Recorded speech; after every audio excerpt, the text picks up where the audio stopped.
Vamos falar um pouco sobre Database Replication, replicação de bancos de dados. Primeiro vamos entender por que motivo a gente quereria replicar um banco de dados. Geralmente se replica um banco de dados por um de três principais motivos ou mais de um.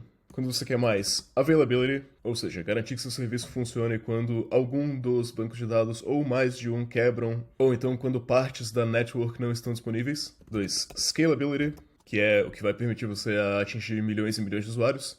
É muito difícil você escalar verticalmente um banco de dados para milhões de usuários, então você precisa de uma certa escalabilidade horizontal. Você precisa jogar mais máquinas no problema. E 3, performance. Se você tiver uma máquina só, ela vai virar um gargalo, e vai ser muito, mas muito difícil ter uma performance boa numa aplicação global com milhões de usuários com só uma máquina. A gente precisa de vários bancos de dados replicados, até porque se a gente tem um usuário acessando dos Estados Unidos e um acessando da Austrália, a gente provavelmente quer que esses usuários acessem bancos de dados diferentes, com uma latência um pouco menor. A gente vai querer ter pelo menos um nodo mais próximo da América do Norte e um nodo mais próximo da Oceania. Esses são os principais motivos, então vamos entender o que replicação quer dizer exatamente, como que a gente vai atingir isso. Imagina que a gente tem aqui uma redezinha com 4 nodos separados de bancos de dados. Se os dados forem estáticos ou mudar de forma não muito frequente, a replicação ela geralmente é fácil, só que o problema é que a maioria das aplicações do mundo real não são assim.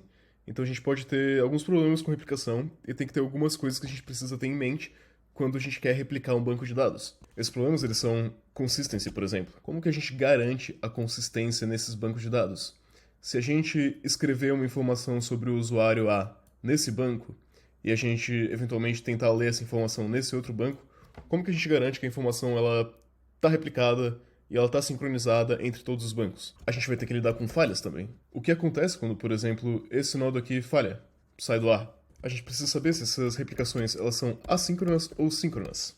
Precisamos entender os trade-offs de cada um desses approaches. Se o nosso modelo de replicação ele for síncrono, ele vai funcionar da seguinte forma. Nosso usuário vai fazer um update no item A no nosso banco de dados. Como o nosso modelo de replicação é síncrono, o request chega aqui no primeiro banco de dados, depois esse banco de dados vai atualizar os outros bancos de dados com o mesmo update no nosso item A, então os outros bancos de dados vão retornar um sucesso para o banco de dados que recebeu o request, e só então o primeiro banco de dados vai retornar ao usuário uma mensagem de OK, de sucesso. Uma das vantagens disso é que os dados em todos os bancos de dados vão estar sempre up-to-date. Se a gente ler a informação de qualquer um dos bancos, ela vai estar sempre consistente. Só que um dos problemas é que se, por exemplo, só esse nodo aqui não está funcionando, esse nodo não vai conseguir retornar o request de sucesso para o nosso banco de dados inicial e a operação inteira vai falhar. Por causa da falha de só um nodo, a gente não conseguiu executar a operação. A availability desse sistema para write operations pode ter um certo problema. Para read, não vai afetar em nada. Mas para escrever e sobrescrever os dados, a gente vai ter esse problema que quando algum dos nodos estiver offline, a gente não vai conseguir dar um update nos dados. Porque, de novo, se esse nodo aqui estiver offline, a gente não consegue garantir a consistência dos dados em todos os nodos. E o último problema de fazer isso de modo síncrono é o problema bem óbvio aqui, que é a latência. Ao invés de ter um request e uma response, a gente tem um request que viram vários requests que precisam esperar vários responses para a gente poder, então, retornar o nosso OK para o cliente. Isso, obviamente, demora muito mais do que eu retornar um OK otimista e depois tentar atualizar os outros bancos. Agora, se for async, o que vai acontecer é um pouco diferente. O usuário vai aqui mandar um request alterando o item A no banco de dados. O nodo que receber vai alterar o estado interno dele, vai retornar um OK aqui para o nosso cliente, e só depois ele vai mandar os requests para alterar o estado dos outros bancos de dados. Isso tem vantagens e desvantagens. Uma das vantagens da gente retornar o nosso OK otimista aqui é que é muito mais rápido do ponto de vista do cliente. Ele enviou o request, ele recebeu o response imediatamente sem precisar esperar os outros bancos de dados, os outros nodos, se atualizarem. A desvantagem disso é que, novamente, se o nosso nodo aqui está offline, a gente não conseguiu garantir a consistência do dado, porque a gente não atualizou ele. Um modelo async de replication, ele costuma ser eventualmente consistente, mas ele não vai estar sempre consistente em todos os momentos. Outra desvantagem é que eu retornei o OK aqui, e para o cliente parece que está tudo certo, só que se esse nodo aqui falhar antes da replicação, pode ser que eu perca esse dado. Então eu retornei um OK, mas o banco falhou, e eu perdi essa informação. Via de regra, você vai querer um async quando o throughput é muito importante, quando a quantidade de dados escrito é importante, e você vai querer síncrono quando a consistência interna é mais importante do que o throughput. Saindo um pouco de síncrono e assíncrono, vamos entender os diferentes modelos que a gente pode ter de replicação. O primeiro modelo que a gente pode ter aqui é o modelo de Single Leader Replication. No modelo de Single Leader, a gente vai ter um nodo que é o leader, é o primário. Esse nodo vai ser responsável pelos writes. Então a gente faz uma write operation. Esse nodo vai atualizar aqui o estado do item A e ele vai replicar esse estado para os próximos nodos. Então, nesse caso de Single Leader, só um nodo é responsável pelos writes. Todos esses outros aqui, eles são read-only. A vantagem disso é que, como só esse nodo aqui é responsável pelos writes, a gente não vai ter conflito de writes. Aqui também, em Single Leader, a gente pode ter o modelo síncrono ou assíncrono, né?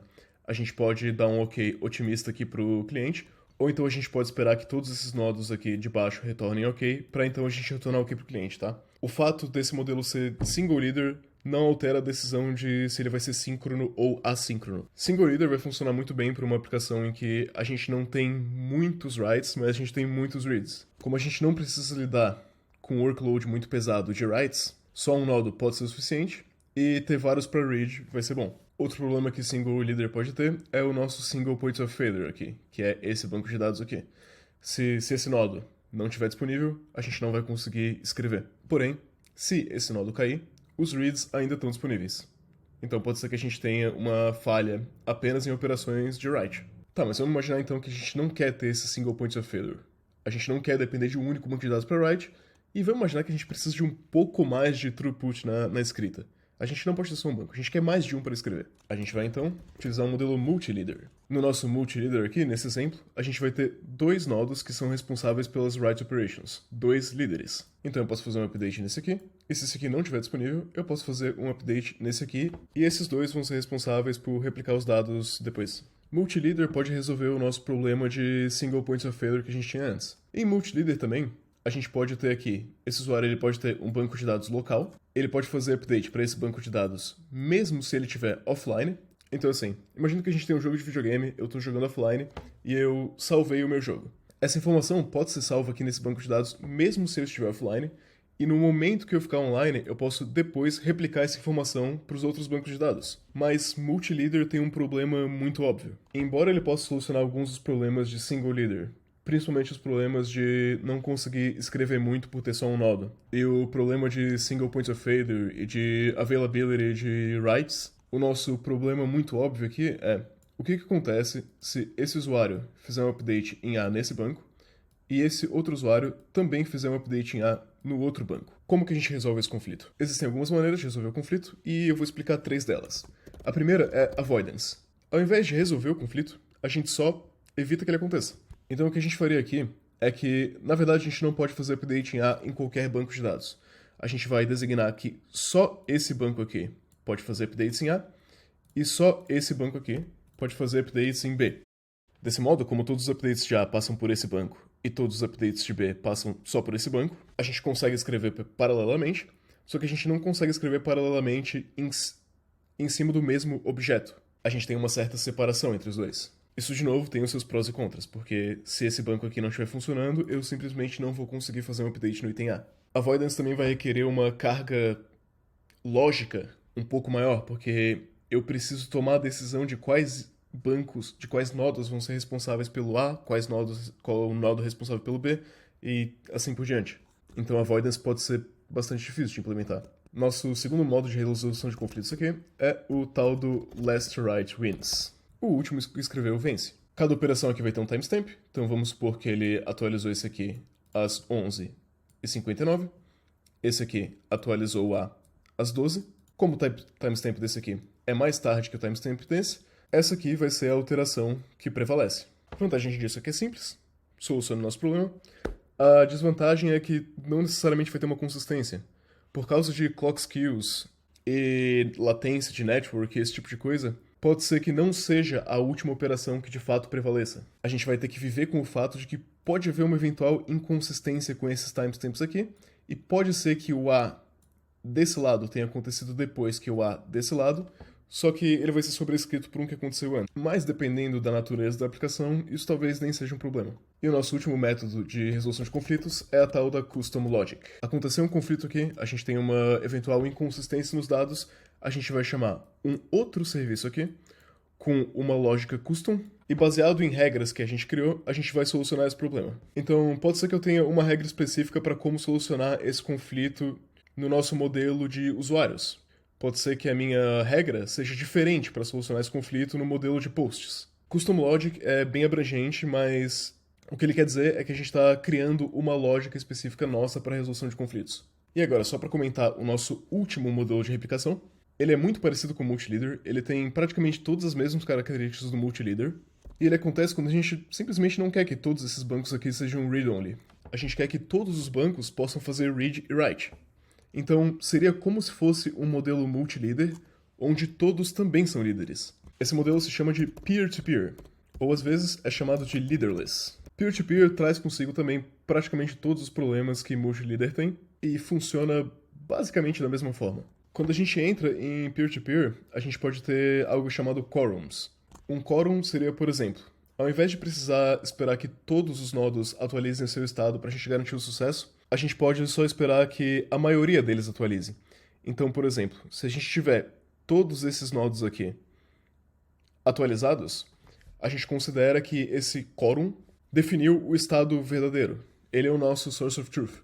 E esses outros dois nodos aqui vão eventualmente sofrer updates. Tem mais coisa para dizer sobre quorums, só que eu não vou entrar em muitos mais detalhes porque esse vídeo já está bastante longo.